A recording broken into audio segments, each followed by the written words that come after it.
CBSE ने class 10th और 12th के बच्चों को बड़ी धमकी दी है। जी हां, आप सही सुन रहे हैं। सीबीएसई ने कहा है कि बच्चों के अब और भी नंबर कटेंगे। आपको बता दे कि अब की बार सीबीएसई ने जो नोटबुक थी, जो आंसर बुक थी, वो थर्ड पार्टी से चेकिंग करवाई थी, जिसकी वजह से रिजल्ट में भारी भरकम गड़बड़ी देखने को मिली और बच्चे नाखुश थे अपने रिजल्ट को लेकर, जिसके खिलाफ बच्चों ने आवाज उठाई, बच्चों ने कमेंट्स करे, बच्चों ने जितना उनमें हो सका उन्होंने अपनी आवाज उठाई, उनके पेरेंट्स ने आवाज उठाई कि बच्चों को ग्रेस मार्क्स मिले या बच्चों का रिजल्ट दोबारा निकले या बच्चों की जो फीस है वो माफ की जाए, रीचेकिंग रीवैल्यूएशन की। बच्चों ने बड़ी आवाजें उठाई, तो उसका रिजल्ट क्या हुआ कि सीबीएसई ने अपनी गलती को तो एक्सेप्ट किया है। जी हां, आप सही सुन रहे हैं। कुछ दिन पहले एक नोटिस जारी हुआ था और उस नोटिस में जो सीबीएसई था उसने अपनी गलती को एक्सेप्ट किया। उस नोटिस में उन्होंने साफ साफ लिख रखा है कि हमसे भी चेकिंग में गलती हो सकती है, तो इसका मतलब कहीं ना कहीं वो अपनी गलती को तो एक्सेप्ट कर रहे हैं। लेकिन अब तुम मुझे एक बात बताओ, जो लोग गलती करते हैं तो भरपाई उनको करनी चाहिए,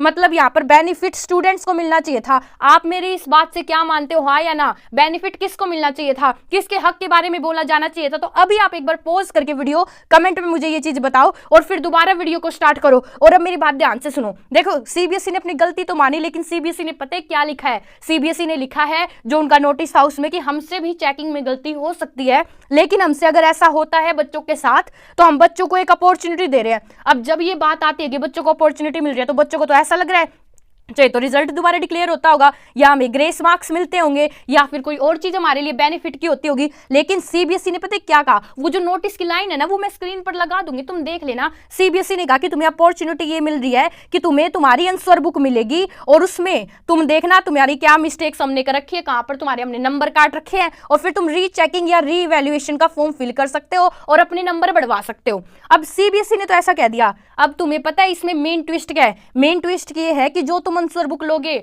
उनके ये तुमसे पैसे लेंगे, और वो भी थोड़े मोड़े नहीं। क्लास 12th से तो ये ले रहे हैं पूरे 700 रुपए हर एक सब्जेक्ट के, और क्लास 10th से ले रहे हैं 500 रुपए। तुम मुझे ना अभी एक चीज यार खुद दिल से कमेंट में बताना।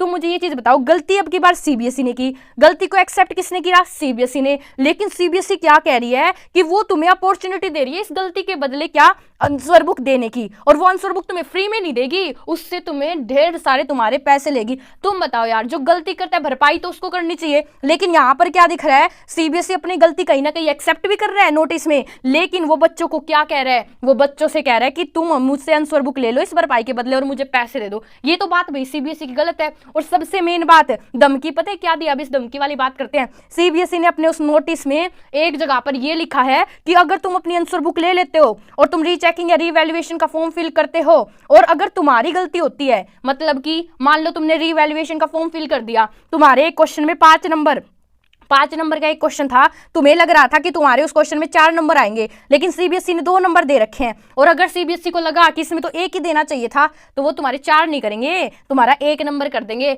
आप सही सुन रहे हो, मतलब वो क्या कह रहे हैं सीधा सीधा कि रीचेकिंग और रीवैल्यूएशन में तुम्हें ऐसे ही नहीं छोड़ देंगे, तुम्हारे नंबर काटेंगे। तुम मेरी बात बिल्कुल सही सुन रहे हो दोस्तों।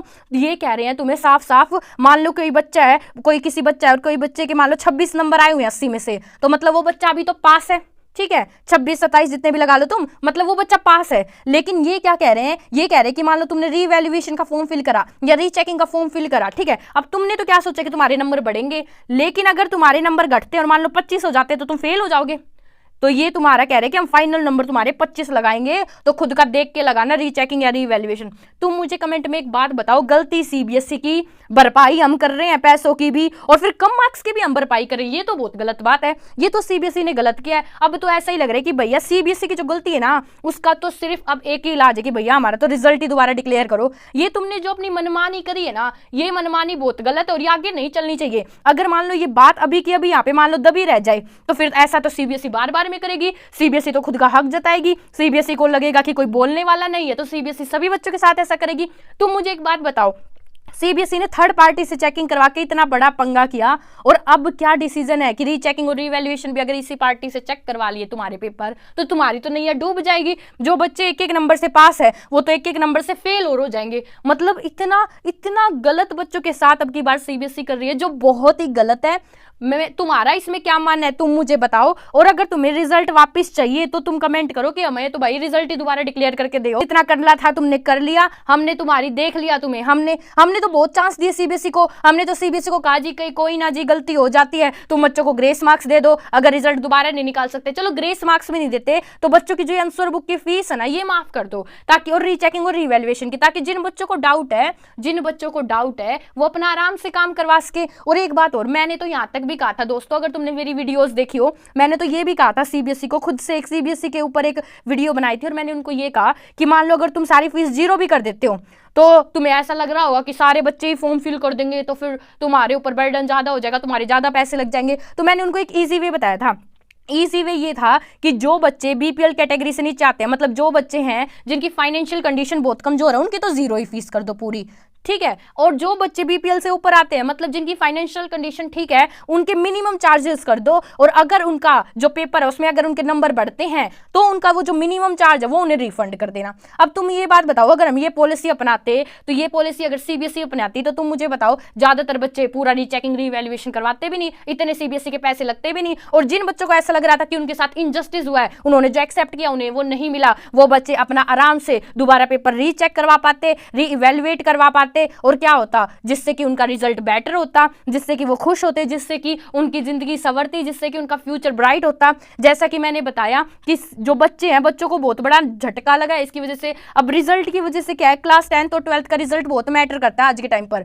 क्यों मैटर करता है? सभी लोग तो कहते हैं रिजल्ट मैटर नहीं करता भैया, लेकिन मैं तुम्हें एक बात बता दूं, रिजल्ट मैटर करता है। अगर तुम्हारे 10th क्लास में कम नंबर है तो तुम अच्छी स्ट्रीम नहीं ले सकते, क्योंकि वो स्ट्रीम तुम्हें किस बेस पे दे रहे हैं, वो स्ट्रीम तुम्हें क्लास 10th के नंबरों पर दी जा रही है।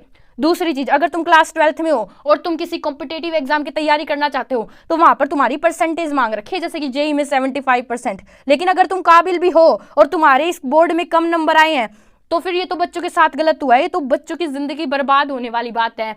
तुम लोगों का इसमें क्या मानना है? देखो, ज्यादा से ज्यादा कमेंट करो, मैं तुमसे रिक्वेस्ट करती हूँ, इस चीज की रिक्वेस्ट इसलिए ताकि सीबीएसई तक पहुंचे। यार हमें तुम्हारा सारा गेम समझ में आ रहा है, हमें इंसाफ चाहिए, हमें जस्टिस चाहिए, हमें हमारे नंबर वापस दो या ग्रेस मार्क्स, हमें कुछ तो बेनिफिट दो। तुमने जो हमारे साथ किया, हमें तो हमारे नंबर बढ़वाने हैं बस, और हमें ये नहीं कि तुम ये धमकी दे रहे हो, चेतावनी दे रहे हो जो नोटिस में, कि ये तुम्हारी अच्छी बात है।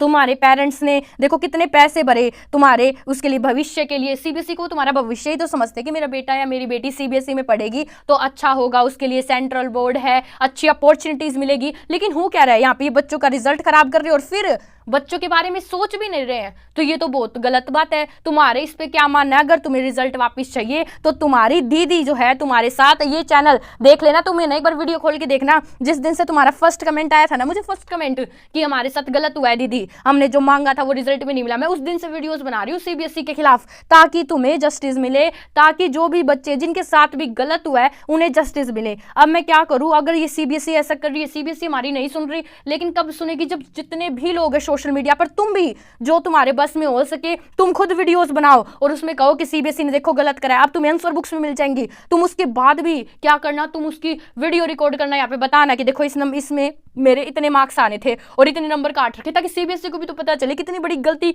उन्होंने की है। और क्या पता वो तुम्हारा फिर रिजल्ट दोबारा डिक्लेयर कर दे, या तुम्हें ग्रेस मार्क्स दे जो उन्होंने गलती करी, या फिर तुम्हारी ये जो फीस ले रहे हैं क्या पता ये तुम्हें रिफंड कर दे जो ये अब ले रहे हैं तुमसे, आंसर बुक की, रीचेकिंग की, रीवैल्यूएशन की।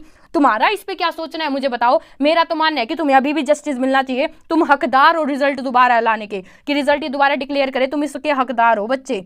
ठीक है जी, आज के लिए बस इतना ही। अगर सीबीएसई की तरफ से कोई भी अपडेट आती है, अगर सीबीएसई ये कहती है कि हाँ भाई हम रिफंड करेंगे, या फिर कुछ भी अगर कोई भी बड़ी बात आती है तो तुम्हारी दीदी तुम्हें बताएगी, साथ ही वीडियोस बनाती रहेगी जब तक कि तुम्हें जस्टिस ना मिल जाए, जब तक कि जितना मेरे में 100% दम है ना, मैं अपना 100% लगाऊंगी। अब 100% तुम्हें भी अपना लगाना है, इन जैसी वीडियोस को शेयर करके और इन पर कमेंट करके। मैं देख रही हूँ कि स्टार्टिंग में जो वीडियोस बनाए थे उन पे तो बहुत ज्यादा कमेंट आ रहे थे, लेकिन अब कमेंट कम आ रहे हैं, तो सीबीएसई सोच रही है कि तुम ढीले पड़ गए हो, सीबीएसई सोच रही है बात यहीं पर दब जाएगी। तो क्या तुम इस बात को यहीं पर दबाना चाहते हो? क्या तुम अपना फ्यूचर बर्बाद करना चाहते हो? ये अब तुम्हारे हाथों में है, तो तुम जो करना चाहते हो तुम वो करो, लेकिन मैं तुम्हारे लिए लास्ट तक लड़ती रहूंगी। बस इतना ही, जितना हो सकेगा उतना तुम्हारे लिए करूंगी और कर भी रही हूँ। तुम एक बार जाके चैनल पर देखो तो यार कितना ज्यादा बोलना पड़ता है। ठीक है, तुम्हारे लिए लिए, सिर्फ तुम्हारे लिए। और तुमसे क्या कहा कि कमेंट कर दो, वो भी किस चीज के लिए, सिर्फ तुम्हारे लिए। अगर कमेंट करोगे तो ये वीडियोस ऊपर जाएंगी, ताकि जिससे क्या होगा, जिससे सीबीएसई को उसकी गलती पता चलेगी, साथ में सीबीएसई को ये पता चलेगा जितने ज्यादा कमेंट्स होंगे कि कितने बच्चे जुड़े हुए हैं, कितने बच्चे जो कह रहे हैं इनजस्टिस कह रहे हैं, उनको जस्टिस चाहिए। अब तुम्हें देखना है कि तुम्हें क्या करना है। मैं तो अपना 100% देकर ही रहूंगी। धन्यवाद।